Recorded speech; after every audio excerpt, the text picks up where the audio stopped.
भावी प्रधानमन्त्रीको रूपमा बालेन शाहलाई हेरिरहेका छन् होइन, तपाईँ पनि हेरिरहनु भएको छ। उहाँ तपाईँ काठमाडौँमै हुनुहुन्छ होइन, काठमाडौँ महानगरपालिकाका मेयर पनि भइसक्नु भएको होइन। अब तपाईँ एउटा व्यक्तिगत मात्रै धारणा बुझिरहँदाखेरि उहाँ कस्तो नेता लाग्छ तपाईँलाई?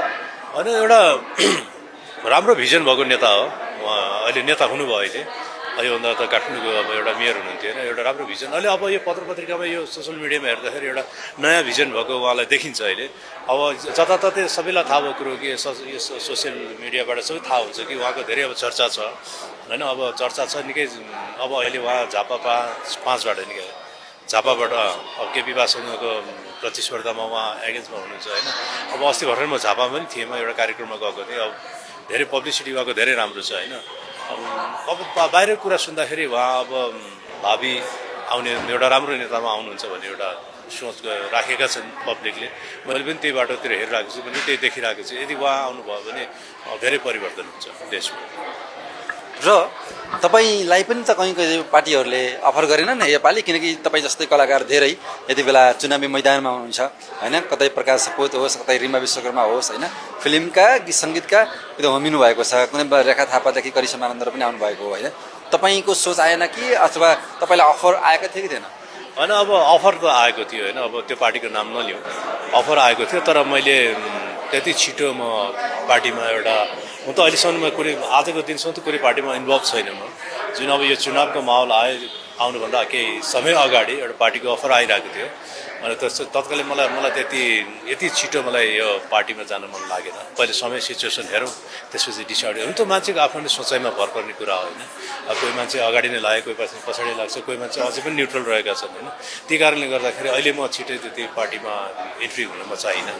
अब हेरौँ अब इलेक्सन पछि के कस्तो मोड लिन्छ समय सिचुएसन। अब यो कुन चाहिँ राजनीतिक पार्टी आउँछ त्यसले त्यो राजनीतिक पार्टीले कस्तो दिशातिर लान्छ, कस्तो कुन मोडमा लान्छ त्यसपछि म डिसाइड गर्छु। तपाईँलाई पछिल्लो समयका केही नयाँ पार्टीबाटै अफर आएको थियो?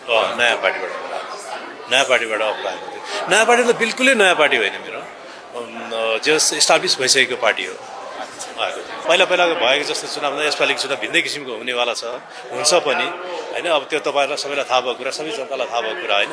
त्यो चुनावलाई पर्खिरहेको थियो। चुनावपछिको परिणाम कस्तो हुन्छ, त्यसपछि मार्केट कस्तो हुन्छ, बजार कस्तो हुन्छ, त्यसपछि निर्माणमा हात हाल्छु। अब यसपालिको चुनावमा तपाईँको भोट कुन ठाउँबाट दिनुहुनेछ?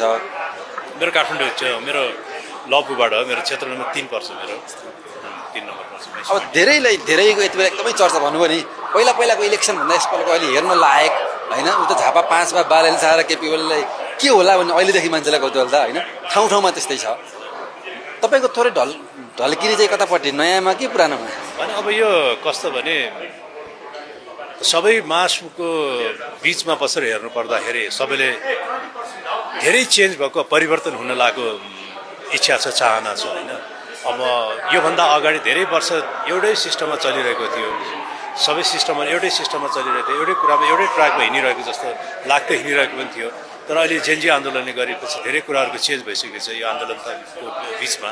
र त्यस कारणले गर्दा यो चुनाव पनि यस्तै किसिमको चेन्ज हुन्छ र त्यस्तै किसिमको अब केही नयाँ पार्टीहरू, केही नयाँ कार्यकर्ताहरू आउँछन् र केही चेन्ज गर्छन् भन्ने कुरा धेरैले अपेक्षा गरेका छन् होइन। त्यही कारणले गर्दा मैले पनि त्यही सोचिरहेको छु कि अब यो त्यही भएर मैले एक्साइटेड भएको छु यसपालिको चुनाव। किनभने यसपालिको मेरो हुन त सुटिङको प्रोग्राममा म बाहिर जानेवाला थिएँ, तर चुनावको लागि म बसिरहेको छु। एक्साइटेड छु चुनावमा अब के हुन्छ, कस्तो हुन्छ। एउटा डेफिनेटली नयाँ कुरा हुन्छ नि, नयाँ कुरा हुनेवाला छ, नयाँ कुरा हुन्छ नि।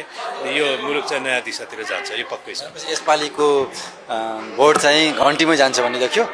नयाँ परिवर्तनका लागि भन्नु भएको छ, हेरौँ भन्नु भएको छ नि त। अब नयाँ पार्टीहरू त धेरै छन् नि, जस्तै अब बालेन शाहको छ, अब हाम्रो कुलमान घिरसिङजीको हुनुहुन्छ, जस्तै हर्क साम्पाङ हुनुहुन्छ। अब काङ्ग्रेसमै हेरौँ, अब नयाँ सभापतिजी आउनुभयो होइन। धेरै नयाँ आएका छन् नि त। नयाँ अनुहारलाई दिने नयाँ पार्टी होइन, डेफिनेट नयाँ अनुहारले जित्छ जस्तो पनि मलाई लाग्छ। नयाँ अनुहार आयो भने देशमा राम्रो परिवर्तन हुन्छ, यो डेफिनेटली छ। अब यो